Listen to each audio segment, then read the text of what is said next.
Good morning. Thank you for being here.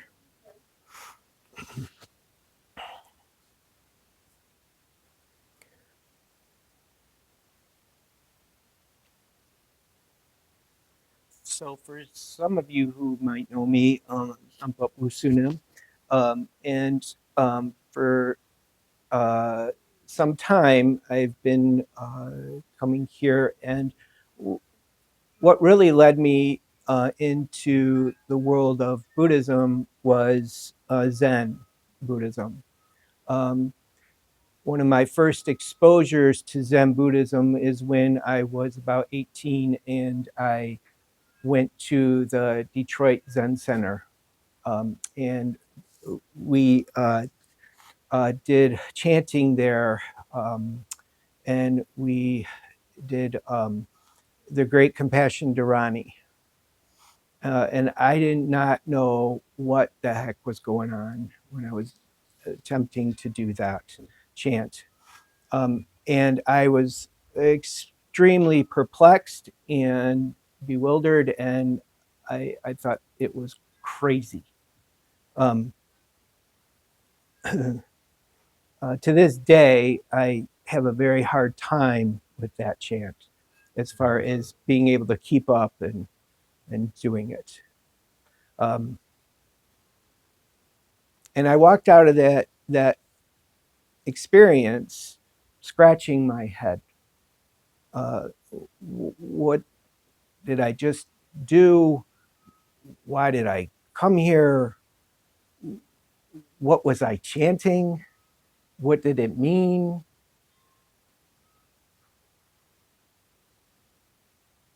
And that was my first exposure to Zen.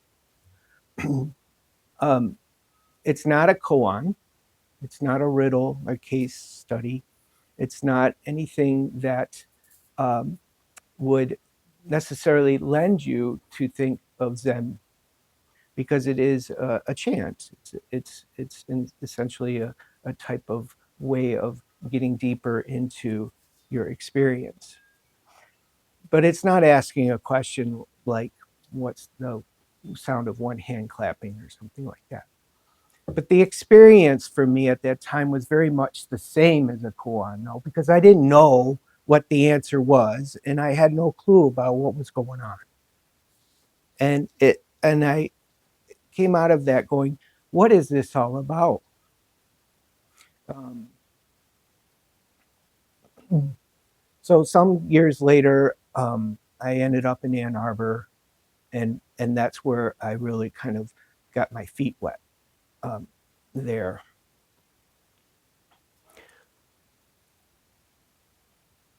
In Zen Buddhism, uh, the idea is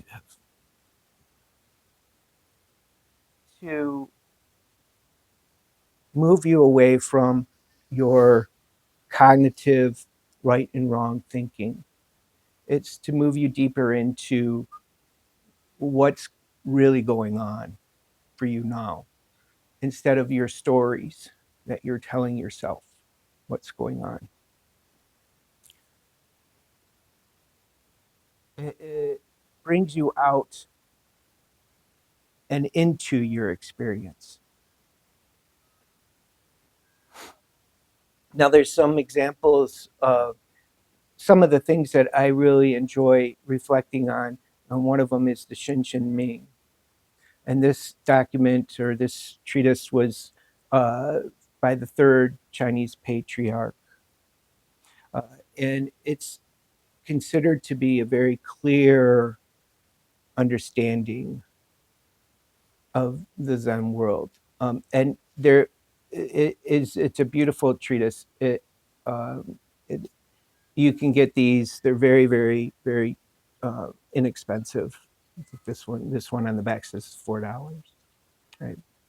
But immediately, the first words being, "The great way is not difficult for those who are attached." Uh, excuse me. The great way is not difficult for those not attached to preferences. When neither love nor hate arises, all is clear and undisguised. separate by the smallest amount, however, and you are as far from it as heaven is from earth. Meaning that the more thinking you dive into, the further you get away from the truth and the experience of your truth. So after over these past few weeks, I've been going through a lot of turmoil in my life, ups and downs. And one day, it was fairly early in the morning, I was walking my dog, the dog that gets into the burrs. Thankfully, this was a very, very cold day, like it is now, and we live very close to a railroad track. And if you've ever seen or experienced a diesel railroad, the industrial railroad, the CSX, you might see them. Their horns are extremely loud, right? And matter of fact, if you go into Royal Oak, you could dine next to that, right? And they will, make your table shake. But I love the fact that I'm by these because I enjoy the rails. It's kind of fun. So I like to walk the dog down there, and once in a while I will come across an Amtrak that will kind of zip by, or other times I will have a real long diesel engine pulling, a long train. And this particular morning, I was not feeling very good about myself. I had a lot of thoughts going in my mind about the future. How am I going to manage? A lot of difficulty in trying to organize what to do next. There was just a lot of stuff coming at me. And I was deep in this world of mine while I was walking the dog. And as I walk the dog, there is a particular long path that I go down to, and it's not very well traversed. And it is very close to the rail. And it's up on this rail burn because in rails, they dig them low. So they have these high cuts.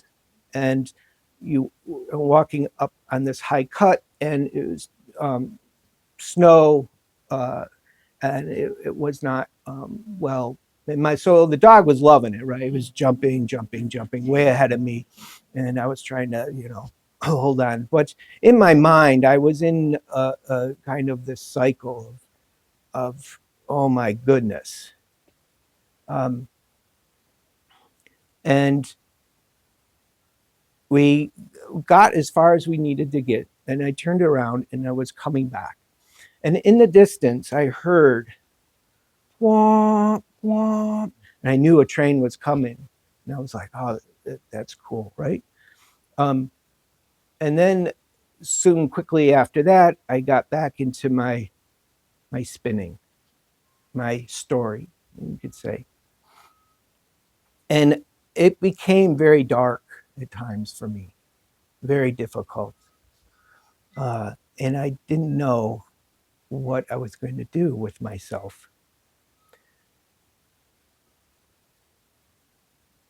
I was distinctly remember walking with the dog, and I looked up, and this big diesel engine was coming. And the conductor saw me, and womp, womp, he was saying hello to me. Now, it was just me and the conductor and nobody else. And there was no way that he was going to blow that horn at that spot because there was no traffic. There was nothing going on, and he didn't need to. I've seen him come by enough. So he saw me, and he was saying hello to me. Well, these horns are so loud and so disturbing, they will wake you up. And it's exactly what happened to me. Boom. And I was shooken because it was so loud. And then all of my woes dropped away.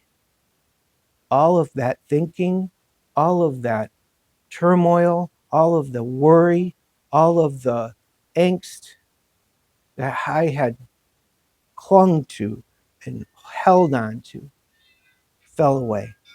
I didn't even know what the heck I was thinking at that time. It just fell away.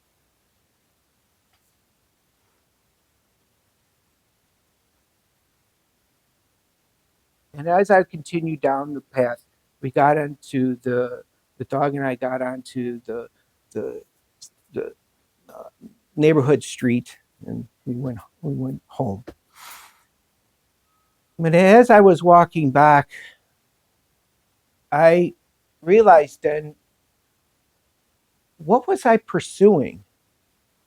I asked myself, what was I pursuing in this drama of mine?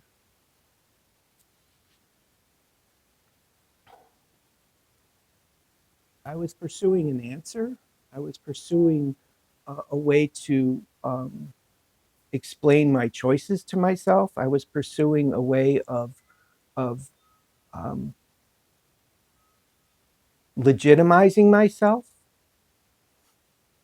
having a right outlook. Um,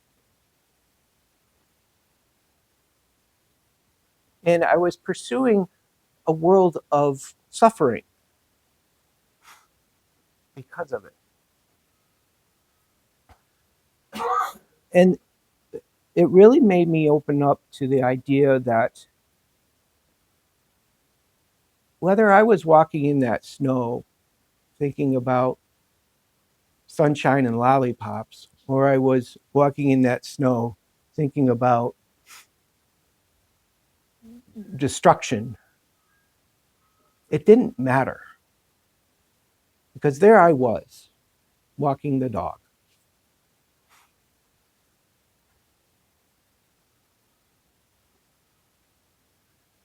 Suffering and my attempt to run away in my mind, that's exactly what it was doing. I was attempting to run away from my experience. And sometimes suffering is bliss. Um, and that is what Zen is trying to show you in so many ways. These koans, I have this book I love, the Zen Masters of China, right? I love it because I constantly scratch my head. I don't like. I love the stories. I'll chew on them, but that's the whole exercise in the futility of it. It's the point. That's the point. You get it's like Velcro. You get stuck and you're like, why? Oh,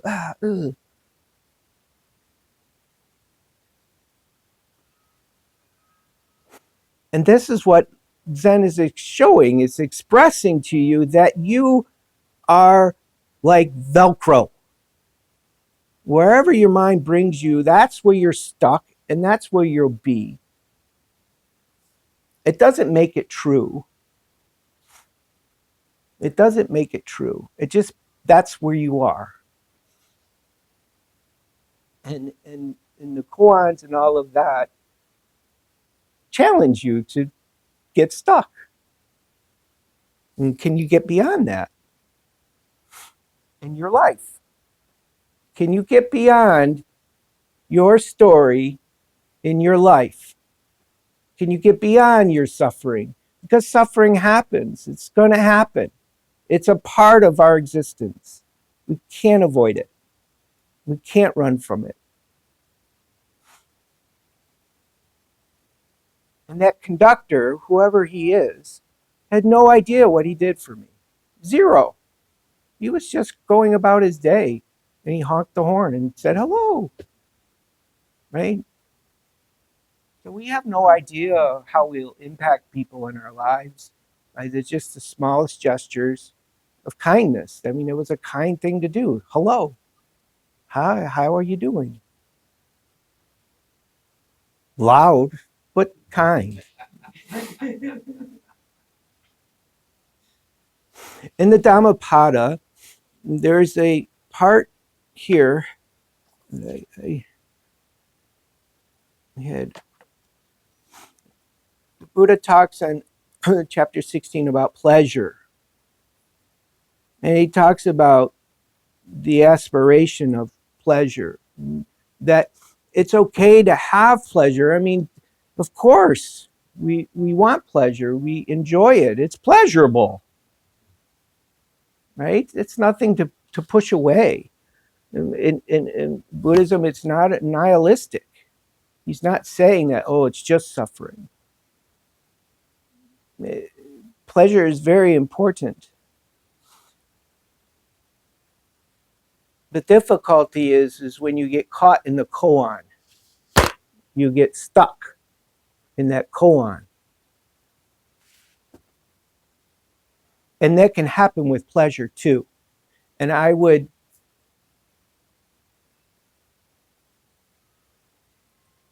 suggest, or I would think, or I am feeling that in our society today, that's where we get caught, is in pleasure. That's because you got to improve yourself. You got to get better. You got to move up in the world. And when you do that, then you'll have the answer. And that's nothing but a koan. That's nothing but the game. And that's why I think and I believe that people in power and all of it, they lie, they lie, they manipulate because of the pursuit of that thing that you cannot attain. And they're thinking, well, if I just keep it this way, or if I keep myself in this position, or if I say that they're the problem or this is the problem, then I'll have it. I'll get there, and then I'll be okay, and I'll be safe.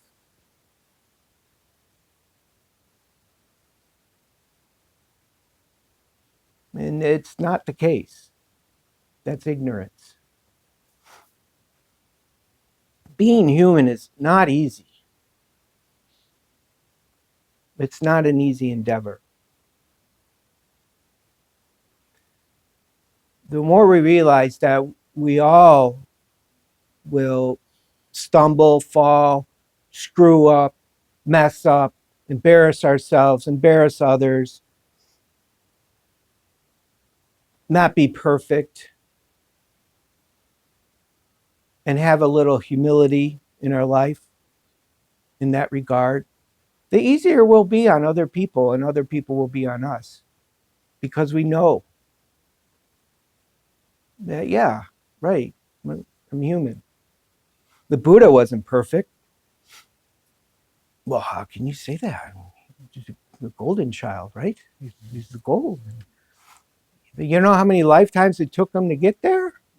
You know, one of the first stories there is he's in the hell realm, right? And one small act of compassion there started his journey, right?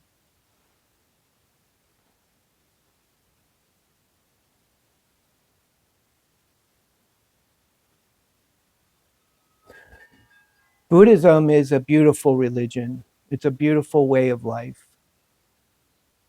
because it forces you to look at you no matter what. There's no uh, there is no way of getting around that. You have to do that. And it sucks sometimes. It really does suck sometimes. But that's okay because that's the way it is. It will suck sometimes and it'll be beautiful other times. You just keep going. Um,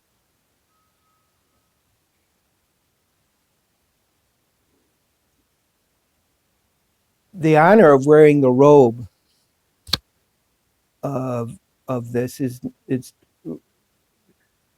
I want to, and I will always stress that just because we have these robes on does not make us more of anything. It makes us appreciate and want to provide some insight for people. And that's it. That's all. We want to share because we suffer too. And we know that this path can allow us to grow. And if you're interested, well, okay.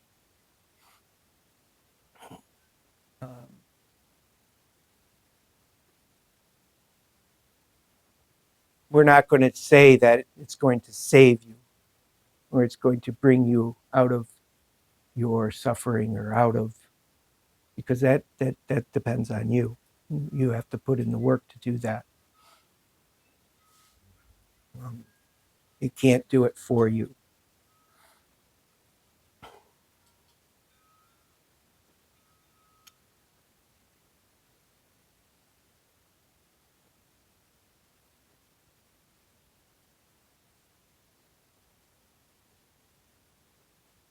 What's next?